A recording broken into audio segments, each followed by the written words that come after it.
Pemirsa, polisi mengungkap kasus pengeroyokan yang menewaskan seorang remaja di Kabupaten Bekasi, Jawa Barat. 4 pelaku berhasil ditangkap, sementara 2 lainnya masuk daftar pencarian orang atau masih dalam pengejaran.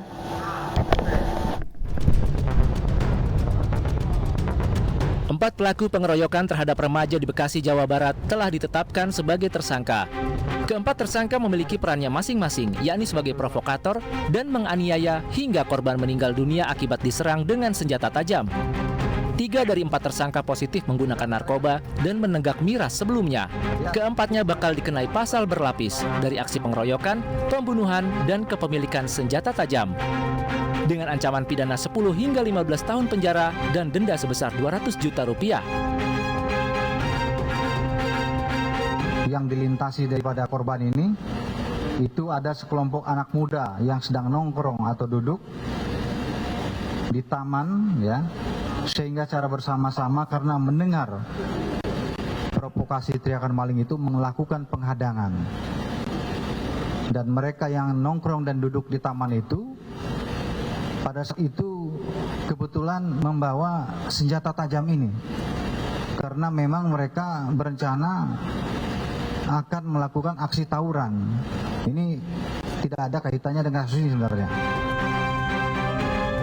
Pada hari Minggu 6 Februari lalu, Lutfi Erlangga menjadi korban pembacokan sekelompok remaja.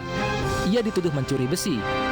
Jenazahnya pun ditemukan dengan kondisi mengenaskan di Kompleks Perumahan Harapan Mulia Tarumajaya, Bekasi, Jawa Barat. Orang tua korban sangat menyayangkan hal ini karena sebenarnya korban sedang mencari kucingnya yang hilang. Kalau hukuman setimpal ukurannya apa gitu ya? Sebab ini kategori menghilangkan nyawa dengan kekerasan dan penganiayaan. Tapi tetap saya proses hukum saya serahkan ke kepolisian. Saya berharap segera ditangkap, dan kalau memang kedua orang ini eksekutor yang membacok, ya bila perlu dikasih peringatan tegas.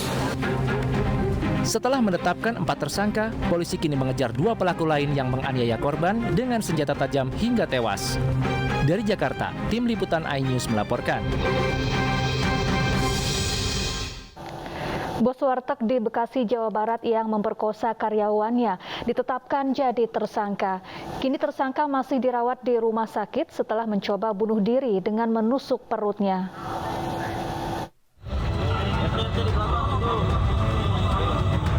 Polisi menetapkan ED, pemilik warung nasi di Cikarang, Bekasi, Jawa Barat sebagai tersangka. Bos warteg ini memperkosa karyawannya yang masih berusia 17 tahun saat ditinggalkan istrinya pulang kampung. Warga sekitar yang menerima informasi dari korban langsung mendatangi warteg. Tersangka pun hampir menjadi bulan-bulanan warga.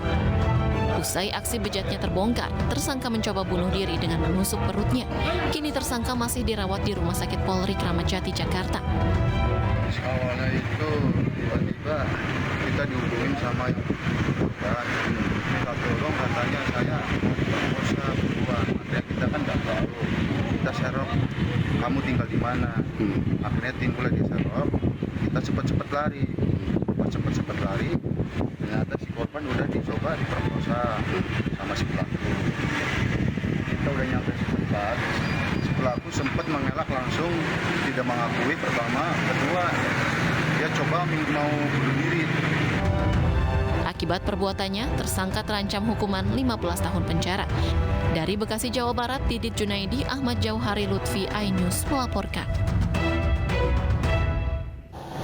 Ya, selengkapnya mengenai bos warteg perkosa karyawannya sudah bersama kami Kapolsek Cikarang, Kompol Mustaqim. Selamat sore, Pak Mustaqim. Ya, selamat sore, Mbak. Ya, Pak Mustaqim, setelah memeriksa tersangka dan para saksi, sebetulnya bagaimana kronologi pemerkosaan yang dilakukan pemilik warteg ini, Pak? Baik, untuk kronologisnya berawal dari tersangka ini ngetok pintu yang kamar yang ditempati oleh korban. Setelah diketok, dia buka langsung membekap mulut daripada tersangka, mulut daripada korban. Setelah dibekap, kemudian korbannya jatuh, jatuh. langsung nggak berdaya, langsung ditindin baik tangan maupun kaki. Selanjutnya ya celana korban dipelorotin, artinya ya mereka melakukan. Ya, saat peristiwa terjadi, apakah kondisi warteg sudah tutup atau adakah orang lain selain tersangka dan korban di lokasi, Pak? Ya cuman berdua, tapi kamarnya berlainan. Jadi cuman berdua, kebetulan masih pagi, masih 4:30 gitu, Mbak. Ya, sudah berapa lama ini korban bekerja di warteg tersebut, Pak? Untuk korban bekerja di warteg tersebut baru sekitar 3 bulan. Ya. Apakah aksi pemerkosaan ini yang pertama kali dilakukan atau sebelumnya tersangka pernah melakukan hal serupa kepada korban maupun mungkin kepada karyawan lainnya? Ya, hasil interogasi kemarin ya baru sekali melakukan itu baru sekali. Mungkin ini terpengaruh dengan istrinya saat ini berada di kampung gitu. Ya. Bagaimana kemudian warga bisa datang ke warteg dan hampir menghakimi tersangka pasca peristiwa pemerkosaan itu, Pak? Jadi setelah korban selesai dilakukan perkosaan, kemudian mereka nelpon daripada kakaknya yang tinggal tidak jauh dari tempat kejadian. Setelah mereka datang, terus kemudian bersama Pak RT datang, terus diketok, baru pintunya dibuka oleh si tersangka. Karena si korban itu sendiri juga nggak boleh keluar, nggak boleh melapor karena sempat diancam oleh si pelaku, awas kamu kalau berpihak akan saya bunuh. Nah, mereka dilakukan pengancaman gitu, makanya nggak berani, hanya beraninya telepon melalui kakaknya. Ya, usai tertangkap basah, tersangka mencoba bunuh diri. Bagaimana kejadiannya, Pak, dan saat ini bagaimana kondisi tersangka? Baik, setelah dilakukan interogasi oleh kakak korban maupun pihak RT setempat, kemudian tersangka masuk ke dalam, ngambil pisau. Begitu ngambil pisau ditusukkan ke perutnya sampai 5 tusukan. Setelah pihak polisian datang, ya segera diambil tindakan, langsung kita amankan, kita bawa ke rumah sakit terdekat untuk dilakukan pertolongan pertama. Selanjutnya dibawa ke rumah sakit Kramat Jati. Setelah dilakukan pemeriksaan di Kramat Jati juga, itu diperlukan untuk dioperasi karena hati maupun ususnya terkena pisau tersebut. Akhirnya sudah dilakukan tindakan operasi, ya saat ini tinggal pemulihan, ya posisi berada di perawatan Rumah Sakit Kramat Jati. Baik, terima kasih Kompol Mustaqim, Kapolsek Cikarang telah bergabung bersama kami di iNews Sore. Kita ke informasi selanjutnya, pemirsa. Anggota Komisi 3 DPR RI Desmond Mahesa menyatakan Desa Wadas bukan wilayah proyek strategi nasional. Desmond menyebut warga yang menolak penambangan itu tidak menyalahi aturan.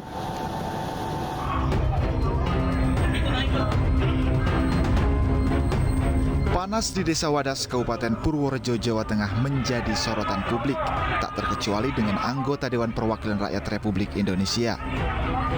Perwakilan dari Komisi 3 menemui warga Desa Wadas karena ingin mendengarkan langsung terkait insiden ini. Wakil Ketua Komisi 3 DPR RI Desmond Mahesa menyampaikan pendapatnya mengenai langkah warga yang menolak rencana penambangan batu NDC tidak menyalahi aturan. Sebab, menurut Desmond, Desa Wadas bukan merupakan wilayah proyek strategis nasional Bendungan Bener. Batu andesit di Desa Wadas hanya merupakan penunjang proyek. Namun demikian, Komisi 3 berharap masalah yang terjadi di Desa Wadas bisa segera diselesaikan dengan baik.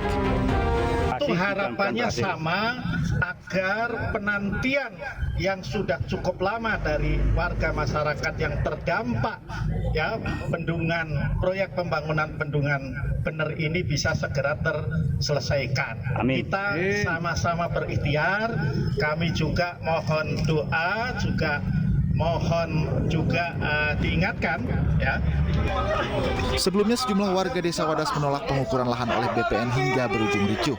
Alasannya, warga yang sebagian besar berprofesi sebagai petani mengandalkan lahan itu sebagai sumber mata pencaharian. Kericuhan pun berujung pada penangkapan puluhan warga, beberapa di antaranya masih di bawah umur. Namun kini puluhan warga itu telah dibebaskan. Tim Liputan iNews melaporkan.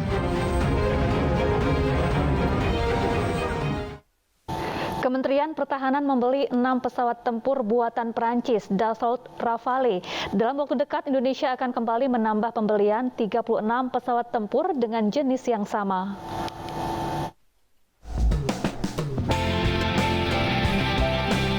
Belanja alutsista oleh Kementerian Pertahanan pimpinan Prabowo Subianto ditandatangani setelah menggelar pertemuan dengan Menteri Angkatan Bersenjata Republik Prancis, Florence Parly, di Jakarta Kamis kemarin. Sebagai tahap penandatanganan kontrak pertama, Indonesia akan membeli 6 pesawat jet tempur Dassault Rafale. Namun dalam waktu dekat Kementerian Pertahanan akan kembali menandatangani kontrak lanjutan pembelian 36 pesawat jenis yang sama dengan dukungan latihan persenjataan dan simulator.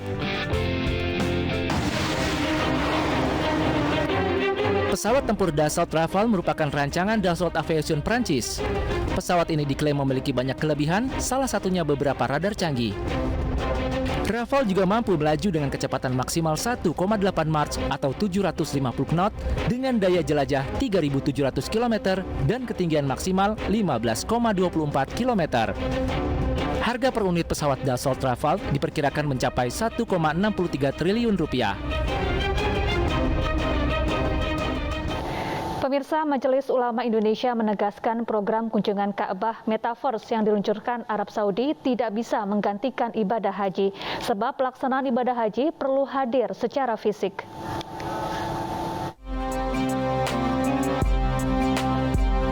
Akhir tahun lalu, pemerintah Arab Saudi meluncurkan proyek pembangunan Ka'bah Masjidil Haram di Metaverse.